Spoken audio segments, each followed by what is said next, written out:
का दादा हीरा सिंह मरकाम अमर रहे, अमर रहे, अमर रहे, दादा हीरा सिंह मरकाम अमर रहे, अमर रहे, अमर रहे।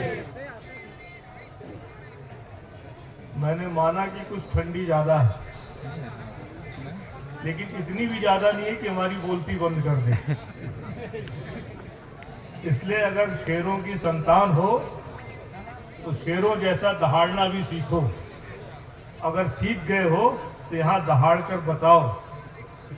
फिर एक बार मेरे साथ नारा बुलंद करेंगे, दादा हीरा सिंह मरकाम अमर रहे, अमर रहे, अमर रहे, दादा हीरा सिंह मरकाम अमर रहे, अमर रहे, अमर रहे, दादा हीरा सिंह मरकाम अमर रहे। अमर रहे, अमर रहे।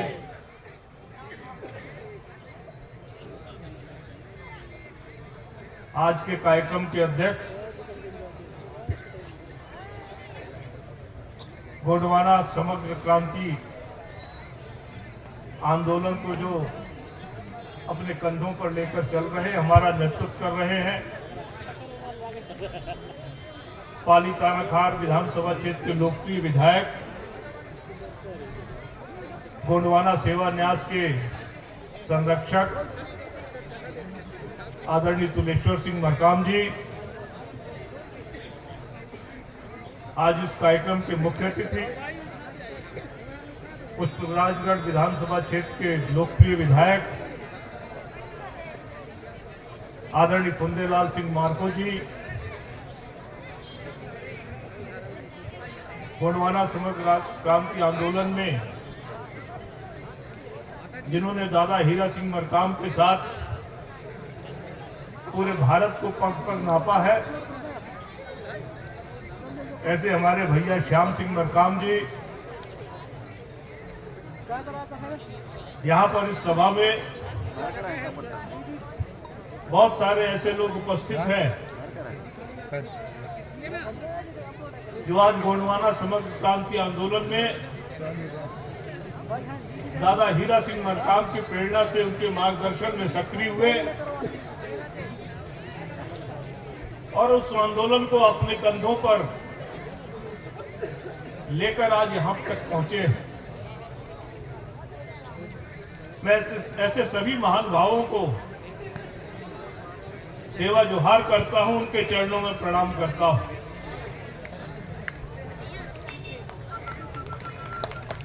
साथियों, आज हम सब यहां पर दादा हीरा सिंह मरकाम की जयंती का आयोजन कर रहे हैं। दादा हीरा सिंह मरकाम की जयंती के अवसर पर केवल उनको भौतिक रूप से याद करना पर्याप्त नहीं है। दादा हीरा सिंह मरकाम के रूप में हमको जो मार्गदर्शन मिला था, हमको जो प्रेरणा मिली है,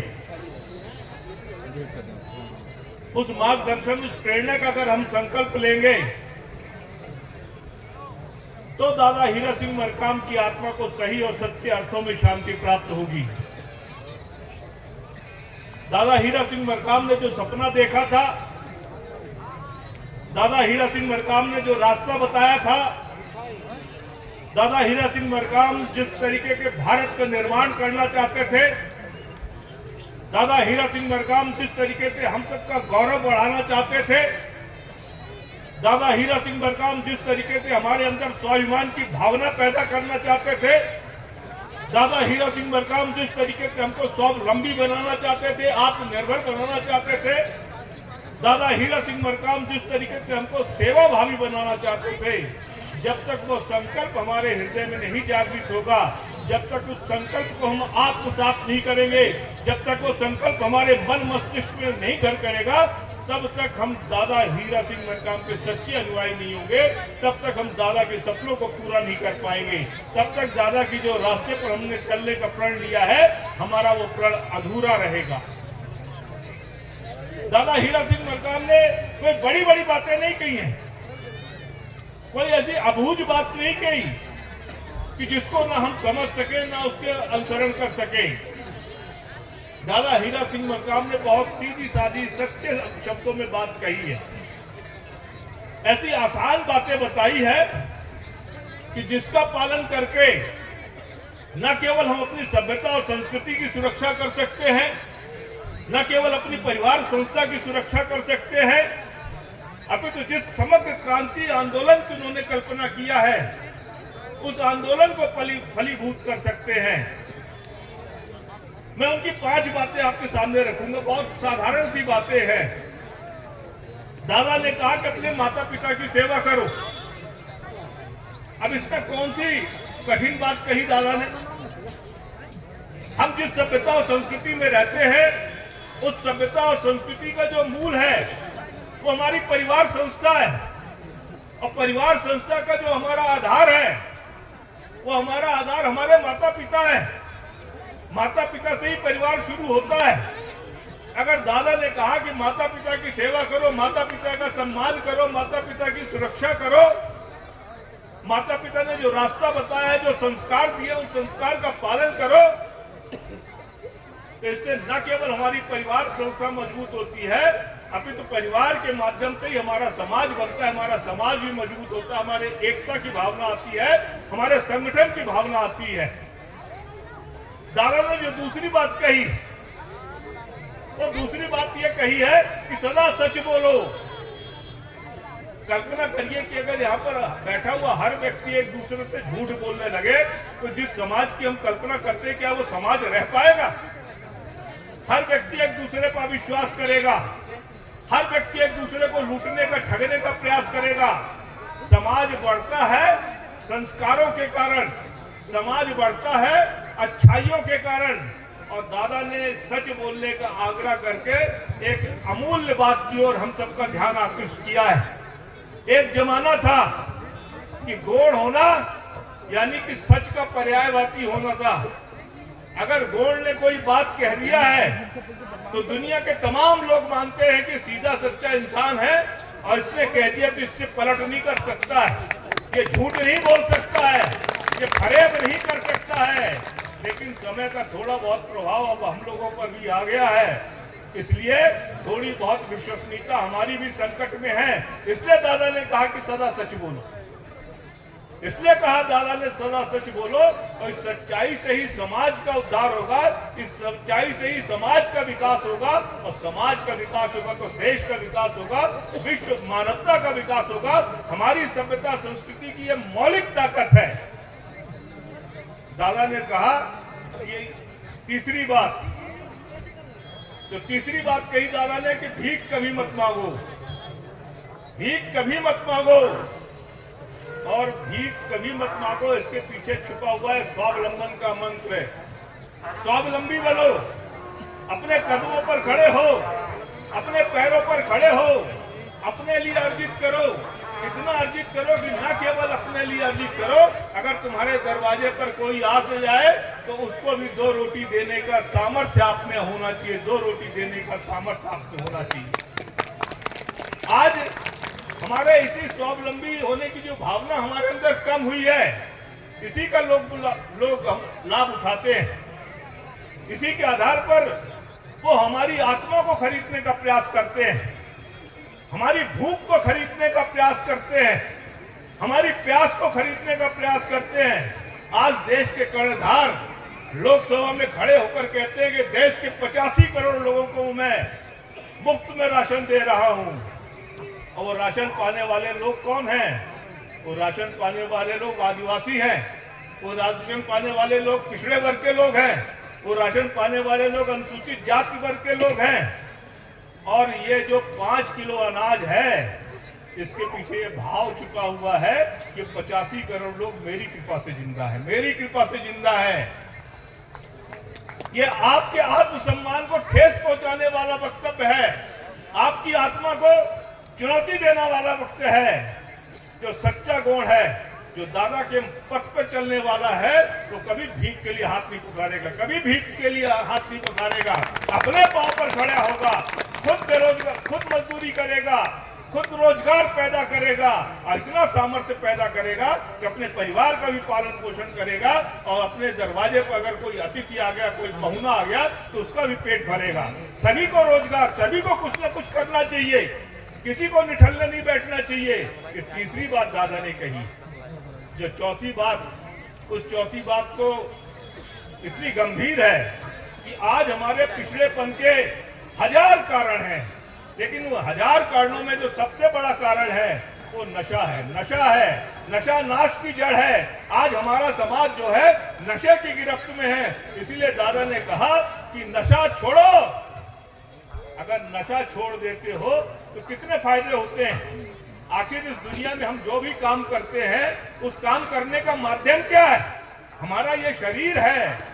हमारा ये शरीर अगर स्वस्थ रहेगा तो हम न केवल परिवार का, अपने समाज का, अपने देश का, इस दुनिया का बेहतर काम कर सकेंगे, ज्यादा अच्छा योगदान कर पाएंगे। लेकिन अगर हमारा ये शरीर खोखला हुआ, हमारा ये शरीर लुंज पुंज हुआ, हमारा ये शरीर अगर नशे की गिरफ्त में हुआ, हमारा ये शरीर अगर बेकाम हो गया, बेदम हो गया, तो ये भले 5.5 हाथ का शरीर हो लेकिन किसी काम का नहीं है। न तुम्हारे काम का है, न परिवार के काम का है, न समाज के काम का है, न देश के काम का है, न दुनिया के काम का है। इस शरीर से फिर न धर्म की रक्षा हो सकती है, न संस्कृति की रक्षा हो सकती है, न सभ्यता की रक्षा हो सकती है। हमारे पिछड़ेपन का 1000 कारण है, लेकिन 1000 कारणों में सबसे बड़ा कारण, सबसे बड़ा कारण, सबसे बड़ा कारण नाश है, नाश है, नशा है। और इस नशे का नाश करो, इस नशे को समाप्त करो। ये दादा ने चौथी बात की।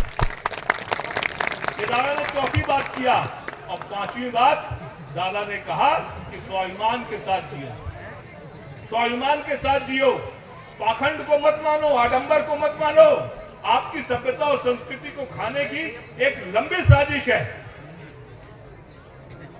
आप गोंडी धर्म को मानते हो, गोंडी सभ्यता को मानते हो, गोंडी भाषा के लिए लड़ाई लड़ते हो, लेकिन जब भी जनगणना होती है तो आपकी जनगणना किसमें होती है? जनगणना में क्या लिखा जाता है कि आप गोंडी धर्म का पालन करते हो? जनगणना में लिखा जाता है कि आप गोंडी सभ्यता को मानते हो?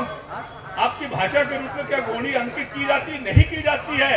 आपको सनातनी घेरे में घेर कर आपकी सभ्यता, आपकी संस्कृति, आपकी भाषा की पहचान मिटाने की साजिश हो रही है इस देश में।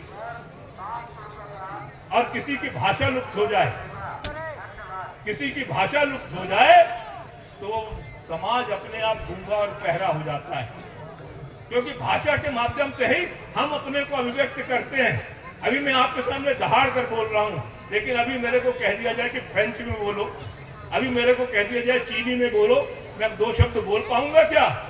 नहीं बोल पाऊंगा। मैं गूंगा हो जाऊंगा, बहरा हो जाऊंगा, अपने को अभिव्यक्त नहीं कर पाऊंगा। यही आपके साथ हो रहा है, यही आपके साथ हो रहा है। आपकी जुबान काट ली गई है। और इसलिए स्वाभिमान के साथ जियो और कोई पाखंड को नहीं मानना है, कोई अंधविश्वास को नहीं मानना है। इस दुनिया में अगर किसी को हमने स्वीकार किया तो पंचभूतों को स्वीकार किया है, पंच शक्तियों को स्वीकार किया है। यही सत्य है, यही सत्य है। और इन पंच शक्तियों के अलावा जो खड़ापेन है, जो ऊर्जा शक्ति है, उसको हमने स्वीकार किया। इसके अलावा सब मिथ्या है, सब आडंबर है, सब ढोंग है, सब पाखंड है।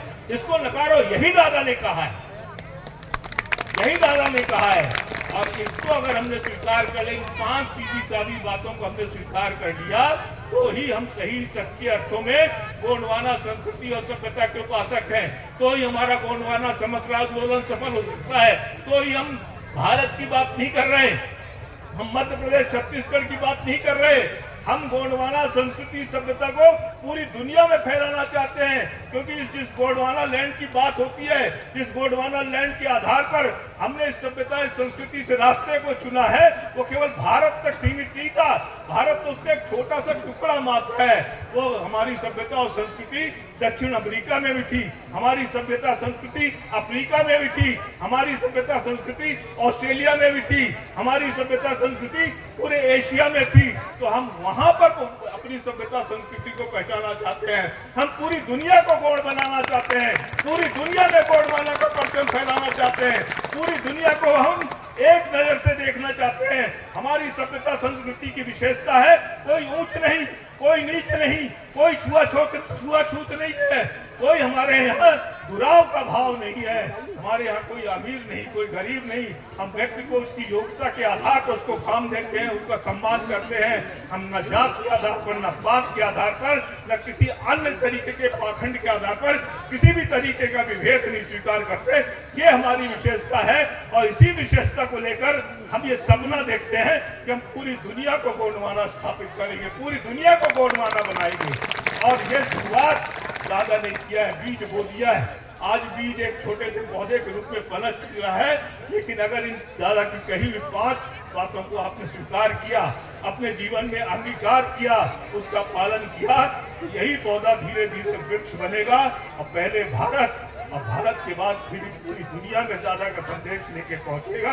और ये रास्ता जो है हम सबको मिलजुल कर करना है। अगर हमने ये संकल्प ले लिया, अगर हमने अपने मन में प्रण कर लिया, तो ही हम दादा के सच्चे अनुयायी हैं, तो ही दादा के हम सपनों को पूरा कर पाएंगे। और तभी हम आज हम जो दादा की जयंती मना रहे हैं, हम उस जयंती को सार्थकता प्रदान कर सकेंगे। इतना निवेदन करके मैं अपनी बात समाप्त करता हूँ। बहुत बहुत धन्यवाद।